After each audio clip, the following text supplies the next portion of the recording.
Guys, welcome to Pen Dentistry. Hope you are doing good. I am Dr. Aishwarya with you for easy learning and better understanding. If you haven't subscribed to my channel yet, please go and subscribe to my channel and learn the dentistry in an easy manner. Today our topic is on food impaction. What is known as impaction? Impaction means when there is something stuck between the two teeth, or anything has stuck and it is not coming out, that is known as impaction. The forceful wedging of the food into the periodontium by occlusal force. The forceful wedging is when there is a food accumulation or food stuck between the two teeth in the periodontium by the occlusal force. With the help of the occlusal force that you applied, because of that there is a wedging take place. So that is known as food impaction. This is the definition of the food impaction. What is known as plunger cusp? Plunger cusp means cusp that tends to forcibly wedge food interproximally. When there is, the cusps are that who impact or wedge the food interproximally in the interproximal areas. This is the interproximal areas. They wedge the food here forcibly. That is known as plunger cusps. The types of food impaction here are vertical and horizontal food impaction. In vertical food impaction, there is a wedging of food between the teeth by the occlusal pressure. And in horizontal food impaction, there is a wedging between the teeth by the action of cheek. When you are going to apply a occlusal force and the impaction has taken place, food impaction or wedging, that is known as vertical food impaction. When there will be a wedging of the food with the help of the cheek, tongue, while mastication, while chewing, that is known as horizontal food impaction. Now we are going to see the conditions Hirschfeld food impaction has given. At what time the food impaction is taking place, what are the conditions? So according to him, class 1 to class 5, he has said in class 1 uneven occlusion wear. When there will be uneven occlusion wear, there will be a deflection of food, deflection or wedging of the food. Uneven occlusion wear means when your occlusion is not good at that time. That is class 1. Class 2 is loss of proximal contact. When there will be a loss of proximal contacts. Proximal contacts means the contact between the two teeth. When there is a space has occurred between the two teeth, at that time the space causes the wedging of the food. So loss of proximal contact, it can be happened by abnormal biting habits, proximal caries, non-replaced or missing teeth, or the periodontal diseases. This causes the loss of proximal contact. Or by the removal of the distal tooth. D is distal tooth.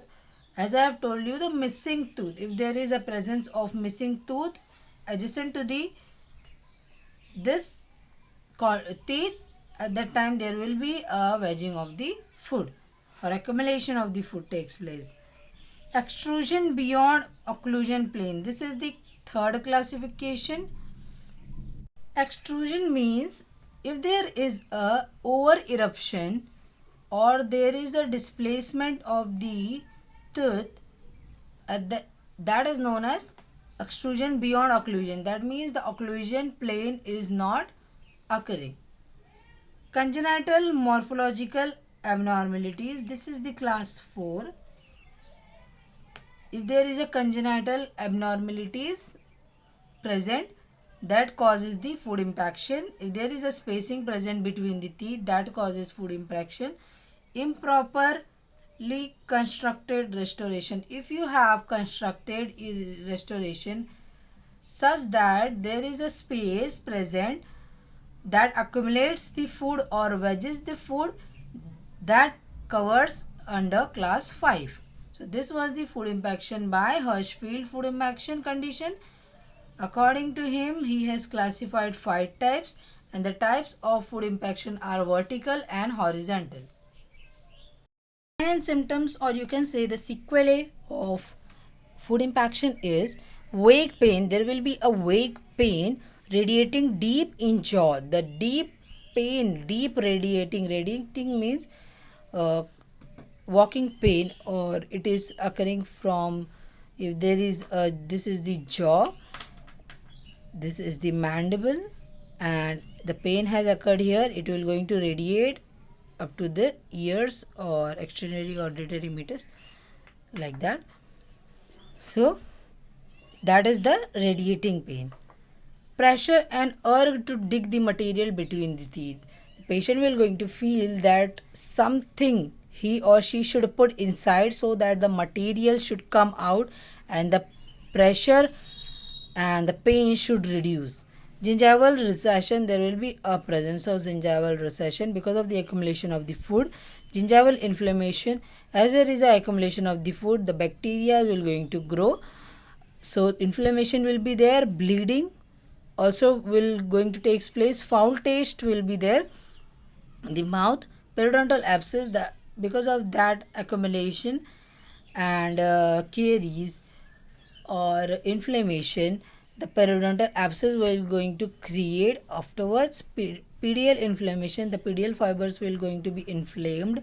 Sensitivity on percussion, when you are going to percate the tooth, there will be a sensitivity. The patient will going to feel that sensitivity, or he or she before only going to feel the sensitivity. Root caries, when this causes the food accumulation, causes the caries as well as the root caries.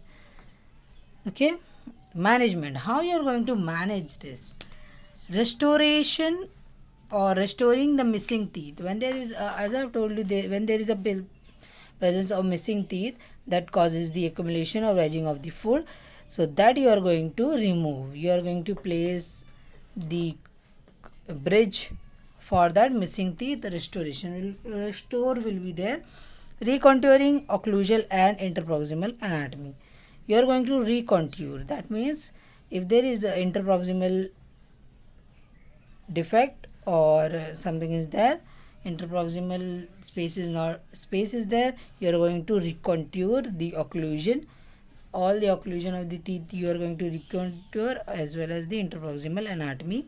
Embrasure made, you are going to make the embrasure for cleaning if contact area is not made. This triangular region, if this is the tooth, okay, this triangular region is known as embrasure. Okay, my drawing is not that good right now, otherwise it is.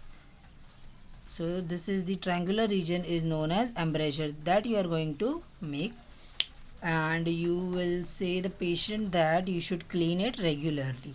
Okay, removal and correction of the etiological factor, you are going to remove the etiological factor, the factors which is causing the food impaction, that you are going to remove, as well as you are going to correct it. Okay, this was the food impaction topic. Hope you have liked the video, and hope you have understood well. If you like the video and understood well, please subscribe and hit the bell icon for the latest upcoming videos, and keep watching Pen Dentistry. Share this video to your friends and your batchmates for easy learning and better understanding. If you want to donate some amount of something donation, so you can go to my channel about button, there you can do any kind of donation if you want to do so. So thank you, keep watching.